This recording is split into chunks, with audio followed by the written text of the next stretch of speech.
వీడియోలో మనము పూర్ణాంకాల్లో మరియు పూర్ణ సంఖ్యల్లో సంవృత ధర్మం గురించి, స్థిత్యంతర లేదా వినిమయ ధర్మం గురించి మరియు సహచర ధర్మం గురించి ఈ 3 ధర్మాల గురించి నేర్చుకుంటాము. ముందుగా మనము సంవృత ధర్మము అంటే ఏమిటో తెలుసుకుందాం. అంటే ఒక నిర్దిష్ట సమితిలోని ఏవైనా 2 సంఖ్యల మధ్య అంకగణిత ప్రక్రియలు చేసినప్పుడు వచ్చే ఫలితం కూడా అదే సమితికి చెంది ఉండాలి. ఇక్కడ అంకగణిత ప్రక్రియలు అంటే ఏమిటి? సంకలనము, వ్యవకలనము, గుణకారం మరియు భాగాహారం ఇవి చేసినప్పుడు వచ్చే ఫలితం కూడా అదే సమితికి చెంది ఉండాలి. అయితే ఇప్పుడు మనము పూర్ణాంకాల్లోని సంవృత ధర్మం గురించి చూద్దాం. Closure property for whole numbers అంటాం ఇంగ్లీష్లో. ఇప్పుడు ఏదైనా ఒక 2 పూర్ణాంకాలను తీసుకొని వీటిని మనం సంకలనం చేసినప్పుడు ఎంత వస్తుంది? 2 + 3 అంటే 5. ఇక్కడ 5 అనేది కూడా ఒక పూర్ణాంకమే అవుతుంది. అలాగే 8ని 6కి కలిపామనుకోండి, అప్పుడు ఎంత అవుతుంది? 14 వస్తుంది. ఇప్పుడు ఈ 14 కూడా ఏమవుతుంది? ఇది కూడా ఒక పూర్ణాంకమే. కాబట్టి పూర్ణాంకాల సమితి సంకలనం దృష్ట్యా సంవృత ధర్మాన్ని పాటిస్తుంది అని మనం చెప్పచ్చు.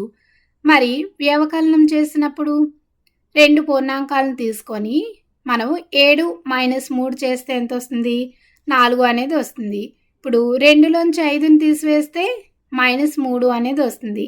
అయితే ఇక్కడ చూడండి, -3 అనేది పూర్ణాంకమా? కాదు. కాబట్టి పూర్ణాంకాల సమితి వ్యవకలనం దృష్ట్యా సంవృత ధర్మాన్ని పాటించదు అని మనం చెప్పచ్చు. మరి గుణకారం చేసినప్పుడు 5ని 7తో గుణిస్తే ఎంత వస్తుంది? 35 వస్తుంది. మరి 0ని 9తో గుణిస్తే 0 వస్తుంది. అంటే ఇక్కడ గుణకారం చేసినప్పుడు వాటి ఫలితం కూడా పూర్ణాంకమే వస్తుంది. కాబట్టి పూర్ణాంకాల సమితి గుణకారం దృష్ట్యా సంవృత ధర్మాన్ని పాటిస్తుంది అని మనం చెప్పచ్చు. మరి భాగాహారం చేసినప్పుడు 15ని 3తో భాగిస్తే ఎంత వస్తుంది? 5 అనేది వస్తుంది. మరి 2ని 5తో భాగించినప్పుడు 0.4 అనేది వస్తుంది. అంటే ఇక్కడ 0.4 అనేది పూర్ణాంకం అవుతుందా? కాదు.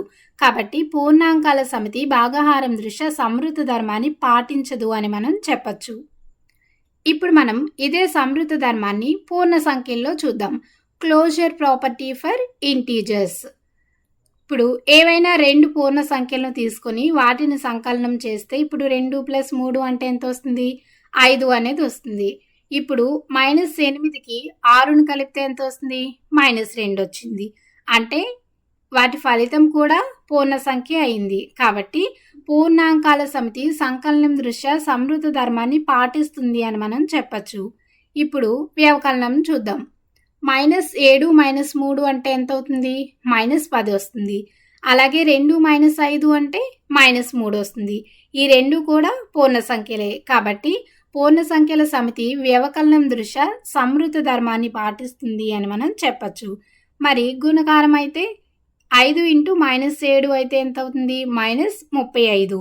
అలాగే -8 × -9 అంటే 72 అనేది వస్తుంది. ఈ 2 కూడా పూర్ణ సంఖ్యలే. కాబట్టి పూర్ణ సంఖ్యల సమితి గుణకారం దృష్ట్యా సంవృత ధర్మాన్ని పాటిస్తుంది అని మనం చెప్పచ్చు. మరి భాగాహారం 15ని 2తో భాగించామనుకోండి, ఎంత వస్తుంది? 7.5 వస్తుంది. మరి 10ని 3తో భాగిస్తే 3.33 అలా వస్తుంది. ఇప్పుడు ఇక్కడ 3.33 మరియు 7.5 ఇవి పూర్ణ సంఖ్యలు కాదు. కాబట్టి పూర్ణ సంఖ్యల సమితి భాగాహారం దృష్ట్యా సంవృత ధర్మాన్ని పాటించదు అని మనం చెప్పచ్చు. ఇక్కడ సంవృత ధర్మం ప్రకారము పూర్ణాంకాలు మరియు పూర్ణ సంఖ్యలు సంకలనం, వ్యవకలనం, గుణకారం, భాగాహారం చేసినప్పుడు ఏమవుతాయో ఒకసారి చూద్దాం. సంకలనం చేసినప్పుడు పూర్ణాంకాలలో సంవృతం అవుతుంది. ఎందుకు? a + b అనేది కూడా ఒక పూర్ణాంకమే అవుతుంది కాబట్టి. అలాగే వ్యవకలనంలో పూర్ణాంకాలు సంవృతం కావు. ఎందుకు? ఇక్కడ మైనస్లో వచ్చినప్పుడు అది పూర్ణాంకం కాదు కాబట్టి. అలాగే గుణకారం అనేది సంవృతం అవుతుంది. భాగాహారం అనేది సంవృతం కాదు. ఇప్పుడు మనం పూర్ణ సంఖ్యల్లో చూద్దాం. పూర్ణ సంఖ్యల్లో సంకలనం అనేది సంవృతం అవుతుంది. వ్యవకలనం కూడా సంవృతం అవుతుంది. అలాగే గుణకారం కూడా సంవృతం అవుతుంది. కానీ భాగాహారం మాత్రం సంవృతం కాదు. ఇప్పుడు మనం స్థిత్యంతర లేదా వినిమయ ధర్మం గురించి నేర్చుకుందాం. రెండు సంఖ్యల మధ్య చేయు పరిక్రియల ఫలితం ఆ సంఖ్యల క్రమంపై ఆధారపడనిచో దాన్ని వినిమయ పరిక్రియ అంటాము. అంటే ఇప్పుడు పూర్ణాంకాల్లో స్థిత్యంతర లేదా వినిమయ ధర్మం గురించి తెలుసుకుందాం. Commutative property for whole numbers అంటాం ఇంగ్లీష్లో. ముందుగా మనం సంకలనం దృష్ట్యా చూద్దాం. ఇక్కడ చూడండి, 2ని 3ని కలిపితే మనకి ఎంత వస్తుంది? 5 అనేది వస్తుంది. ఇప్పుడు వీటి యొక్క క్రమం మార్చి కలుపుదాం. అంటే 3ని మరియు 2ని కలిపితే ఎంత వస్తుంది? 5 వస్తుంది. అంటే వీటి యొక్క క్రమం మార్చి మనం కూడినప్పటికీ కూడా ఫలితం అనేది ఒకటే వచ్చింది. కాబట్టి పూర్ణాంకాల సమితి సంకలనం దృష్ట్యా వినిమయ ధర్మాన్ని పాటిస్తుంది అని మనం చెప్పచ్చు. ఇప్పుడు వ్యవకలనం దృష్ట్యా చూద్దాం. 4లోంచి 3ని తీసివేస్తే ఎంత వస్తుంది? 1 అనేది వస్తుంది. మరి 3లోంచి 4ని తీసివేస్తే -1 అనేది వస్తుంది. ఈ రెండు సమానం కాదు. కాబట్టి పూర్ణాంకాల సమితి వ్యవకలనం దృష్ట్యా వినిమయ ధర్మాన్ని పాటించదు అని మనం చెప్పచ్చు. మరి గుణకారం దృష్ట్యా 5ని 6తో గుణించామనుకోండి, ఎంత వస్తుంది? 30. మరి 6ని 5తో గుణిస్తే అప్పుడు కూడా 30 వస్తుంది. అంటే ఈ రెండు సమానమయ్యాయి. కాబట్టి పూర్ణాంకాల సమితి గుణకారం దృష్ట్యా వినిమయ ధర్మాన్ని పాటిస్తుంది అని మనం చెప్పచ్చు. మరి భాగాహారం దృష్ట్యా ఇక్కడ చూడండి, 2ని 4తో భాగించామనుకోండి, ఎంత వస్తుంది? 0.5 అనేది వస్తుంది. మరి 4ని 2తో భాగిస్తే 2 వస్తుంది. కాబట్టి ఈ రెండు కూడా సమానం కావు. కాబట్టి పూర్ణాంకాల సమితి భాగాహారం దృష్ట్యా వినిమయ ధర్మాన్ని పాటించదు అని మనం చెప్పచ్చు. ఇప్పుడు ఇదే స్థిత్యంతర లేదా వినిమయ ధర్మాన్ని మనం పూర్ణ సంఖ్యల్లో ఒకసారి చూద్దాం. Commutative property for integers.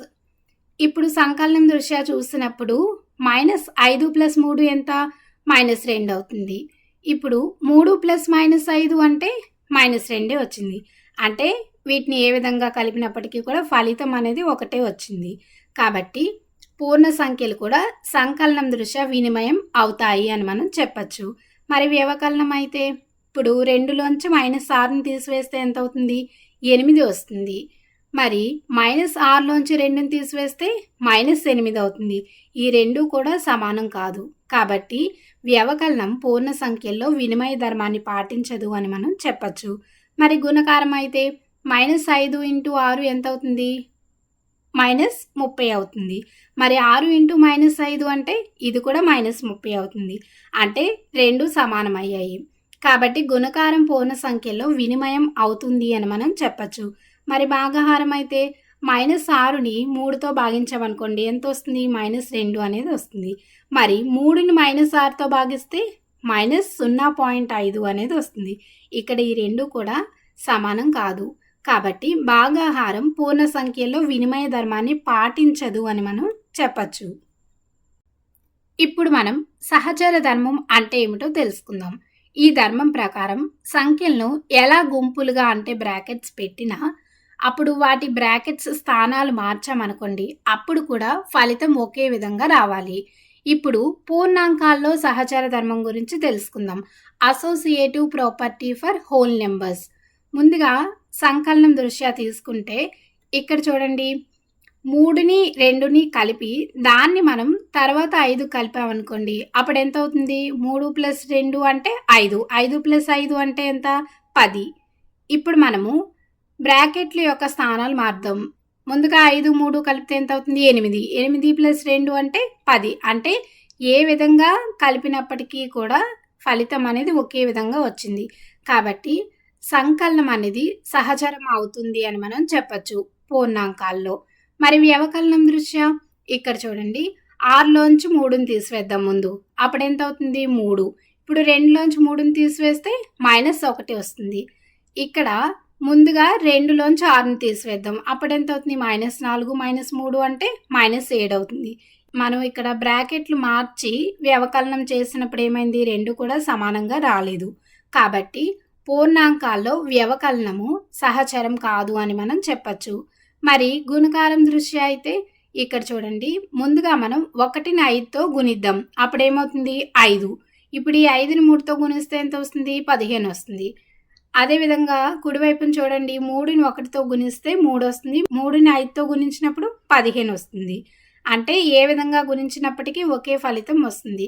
కాబట్టి పూర్ణాంకాల్లో గుణకారం సహచరం అవుతుంది అని మనం చెప్పచ్చు. మరి భాగాహారం అయితే ఇక్కడ చూడండి, 15 డివైడెడ్ బై 6 డివైడెడ్ బై 2 అంటే ముందుగా మనం 6/2 చేస్తే ఎంత అవుతుంది 3. 15/3 అంటే 5 వస్తుంది. ఇక్కడ మళ్ళీ మనము 15ని ముందుగా 6తో భాగించి దాన్ని 2తో భాగిద్దాం. అప్పుడేమవుతుంది 15/6 అంటే 5/2 వస్తుంది. దీన్ని మనం 2తో భాగించాలి. ఇక్కడ చూడండి 5/2ని 2తో భాగించడము అంటే 5/2ని 2 యొక్క గుణకార విలోమమైన 1/2తో గుణించడంతో సమానం అవుతుంది. కాబట్టి దీన్ని మనం 5/2 ఇంటూ 1/2గా రాసుకోవచ్చు. అప్పుడేమవుతుంది 5/4 వస్తుంది. కాబట్టి ఈ రెండు కూడా సమానం కావు. కాబట్టి పూర్ణాంకాల్లో భాగాహారం అనేది సహచరం కాదు అని మనం చెప్పచ్చు. ఇప్పుడు ఇదే సహచర ధర్మాన్ని పూర్ణ సంఖ్యల్లో చూద్దాం. Associative property for integers. ముందుగా సంకలనం తీసుకుంటే ఇక్కడ చూడండి ముందుగా -3ని 2ని కలుపుదాం. అప్పుడు ఏమవుతుంది -1 అనేది వస్తుంది. 5లోంచి -1ని తీసివేస్తే 4 అవుతుంది. అలాగే ఇక్కడ ముందుగా 5ని -3ని కలుపుదాం. అప్పుడు ఎంత వస్తుంది 2 అనేది వస్తుంది. 2కి 2ని కలిపితే 4. అంటే ఏ విధంగా కలిపినప్పటికీ మనకి ఫలితం అనేది ఒకటే వచ్చింది.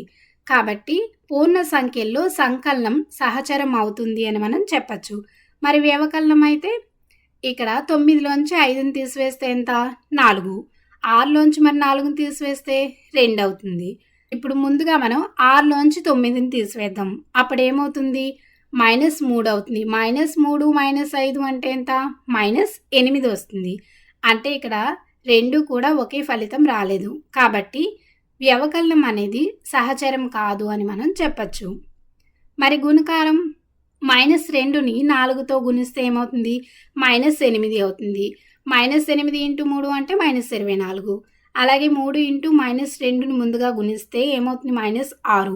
-6 ఇంటూ 4 అంటే -24. అంటే ఏ విధంగా గుణించినప్పటికీ కూడా ఒకే ఫలితం వచ్చింది. కాబట్టి పూర్ణ సంఖ్యల్లో గుణకారం సహచరం అవుతుంది అని మనం చెప్పచ్చు. అలాగే ఇప్పుడు భాగహారాన్ని తీసుకున్నాం అనుకోండి. ఇక్కడ 15ని -6/2తో భాగించాలి. అంటే -6/2 అంటే ఎంత -3. 15/-3 అంటే ఎంత వస్తుంది -5 అనేది వస్తుంది. అలాగే ఇప్పుడు మనం 15ని -6తో భాగించి దాన్ని 2తో భాగిద్దాం. అప్పుడేమవుతుంది 15/-6 అంటే -5/2 వస్తుంది. దీన్ని మళ్ళీ 2తో భాగించాలి అంటే ఏమవుతుంది -5/2/2 అంటే ఏంటి -5/2ని 1/2తో గుణించడంతో సమానం. కాబట్టి -5/2 ఇంటూ 1/2గా రాసుకోవచ్చు. అప్పుడు ఎంత వస్తుంది -5/4 వస్తుంది. కాబట్టి ఇక్కడ పూర్ణ సంఖ్యల్లో భాగాహారం అనేది సహచరం కాదు అని మనం చెప్పచ్చు.